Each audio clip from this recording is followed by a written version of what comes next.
ঘূর্ণিঝড় মান্থা, আর এই মান্থার প্রভাবে উত্তরবঙ্গেও ভারী বৃষ্টি হবে, দক্ষিণে তো বৃষ্টি হবে, উত্তরবঙ্গে ভারী বৃষ্টির পূর্বাভাস রয়েছে। মূলত উত্তরের জেলাগুলো দার্জিলিং, এপাশে কালিম্পং, এপাশে আলিপুরদুয়ার, জলপাইগুড়ি, কোচবিহারে ভারী বৃষ্টির পূর্বাভাস রয়েছে। দক্ষিণে তো পূর্বাভাস রয়েছে, তার পাশাপাশি উত্তরবঙ্গেও ভারী বৃষ্টি হতে পারে।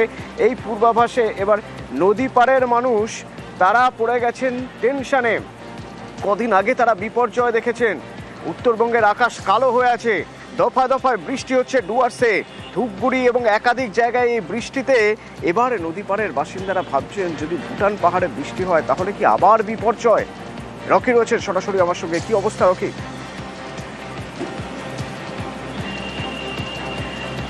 দেখো অতনু, মন্থার প্রভাবে কিন্তু ডুয়ার্স জুড়েই শুরু হয়েছে বৃষ্টি। আবহাওয়া দপ্তরের পূর্বাভাস অনুযায়ী কিন্তু যে উত্তরবঙ্গে যে কটি জেলার কথা বলা হয়েছিল সেই সব জেলার মধ্যেও কিন্তু জলপাইগুড়ি জেলার ডুয়ার্সের বিভিন্ন এলাকায় সকাল থেকে কিন্তু বৃষ্টি শুরু হয়েছে এবং ভুটান পাহাড়ে আকাশে কিন্তু কালো মেঘ রয়েছে, যার ফলে কিন্তু চিন্তা বাড়াচ্ছে ডুয়ার্সের নদীপাড়ের বাসিন্দাদের। কারণ কিছুদিন আগেই দেখা গিয়েছিল যে ডুয়ার্সে কিন্তু বিপর্যয় নেমে এসেছিল, কারণ ভুটান পাহাড়ের জল নেমে এসেছিল ডুয়ার্সের বিভিন্ন নদীতে এবং প্লাবিত হয়েছিল বিস্তীর্ণ এলাকা।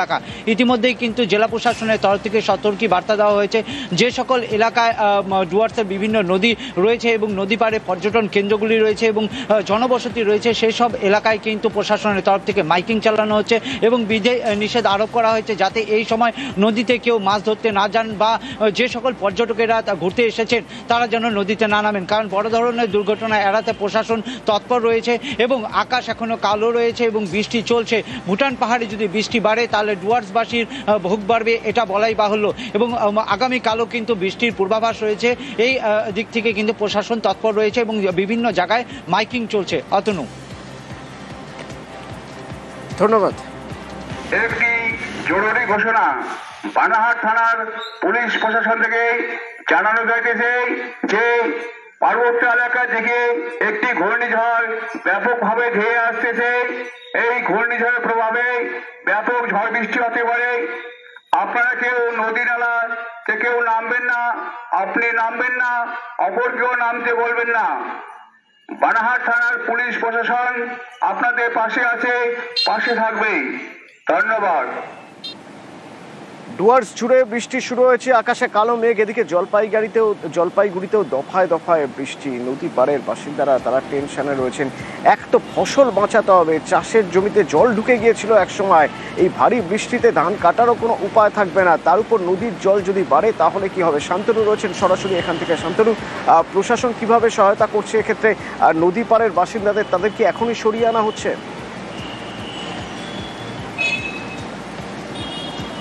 এখন নদী পাড়ের বাসিন্দাদেরকে কিন্তু সকাল থেকে সতর্ক করা হয়েছে, বিশেষ করে যে সকল তিস্তা, জলঢাকা সহ যে সকল নদী রয়েছে জলপাইগুড়ির মধ্যে দিয়ে বন্যা প্রবণ, সেই সকল এলাকার যারা চর এলাকার বাসিন্দারা হচ্ছেন তাদেরকে সকাল থেকে প্রশাসনিকভাবে বিশেষ করে পঞ্চায়েতের স্তর থেকে কিন্তু প্রচার শুরু হয়েছে এবং বাসিন্দাদের সতর্ক করা হচ্ছে যে ভারী বৃষ্টি হতে পারে। 200 থেকে 300 মিলিমিটার বৃষ্টির যে পূর্বাভাস দিয়েছে আবহাওয়া দপ্তর, সেই পূর্বাভাসের কথাও কিন্তু বাসিন্দাদেরকে জানানো হচ্ছে এবং সেই সতর্কতার প্রচার পাশাপাশি 31শে অক্টোবর পর্যন্ত কিন্তু জলপাইগুড়িতে কন্ট্রোল রুম খোলা রাখার সিদ্ধান্ত ছিল। সেই প্রয়োজনে কিন্তু সেচ দপ্তর যেটা জানিয়েছেন সেটা হচ্ছে নভেম্বর মাসের প্রথম সপ্তাহ পর্যন্ত কন্ট্রোল রুমের খোলা রাখার ব্যাপারে সিদ্ধান্ত হতে পারে, কারণ সব পরিস্থিতিটাই নির্ভর করছে আবহাওয়ার উপর।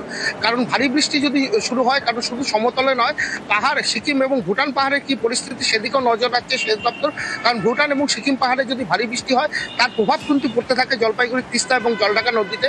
সম্প্রতি আমরা দেখেছি তিস্তা এবং জলঢাকা নদীতে কিন্তু প্লাবন হয়েছিল এবং বন্যা পরিস্থিতি তৈরি হওয়ার ফলে কিন্তু বহু মানুষ কিন্তু ত্রাণ শিবিরে আশ্রয় নিয়েছিল। তাদের মধ্যে এখনো পর্যন্ত বহু মানুষ কিন্তু ত্রাণ শিবির থেকে ফিরতে পারেনি। সেই সকল এলাকায় কিন্তু বাড়তি নজরদারি প্রশাসনের তরফে বসানো হয়েছে। বিশেষ করে সেই জলঢাকা এবং তিস্তা পারে কিন্তু বাড়তি সতর্কতা রয়েছে। প্রশাসনিকভাবে যেরকম নজরদারি চলছে, সেচ দপ্তরও আলাদাভাবে কন্ট্রোল রুম থেকে গোটা এলাকার নজরদারি চালাচ্ছে। কৃষি দপ্তরও নজর রাখছে পরিস্থিতির উপর, কারণ বিস্তীর্ণ এলাকায় এখনো পর্যন্ত ধান কাটা হয়নি। আলু চাষিরাও কিন্তু সমস্যায় পড়েছেন, কারণ জলপাইগুড়ি তিস্তার চর এলাকায় মূলত আগুরি আলু চাষ হয়ে থাকে। সে একটা বড় অংশের কৃষক কিন্তু প্রথমত বন্যার ধাক্কা খেয়েছেন, তার ফলে আগুরি আলু চাষ পিছিয়ে গিয়েছিল। আবার একটা মান্থার যে আশঙ্কা তৈরি হয়েছে তার ফলেও কিন্তু আলু চাষ পিছিয়ে যাওয়ার একটা সম্ভাবনা তৈরি হয়েছে। সব মিলিয়ে কিন্তু পরিস্থিতি যেতে পারে, সেক্ষেত্রে আলুর ফলন হবে দেরিতে। যে সময় তারা বেঁধে রেখেছিলেন সেই সময় তাদের সময় সীমা বদলে যেতে পারে। জল যতক্ষণ না চাষের জমি থেকে নামবে টেনশনে রয়েছেন তারা। এই বৃষ্টির আশঙ্কার জন্য আমরাও খুব ভয়ে আছি। আমরা এখন সাহস পাচ্ছি না যে জমিটা লাগাবো। এখন লাগাতে গেলে মনে করে যে যদি কোনো সময় যদি জল টল বেশি হয়ে যায় ঘূর্ণিঝড়ে টরে, তাহলে আমাদের আলুটা পচে যাবে, আমি ওটা কিছু করতে পারবো না। এর জন্যই আমরা খুব চিন্তার মধ্যে আছি।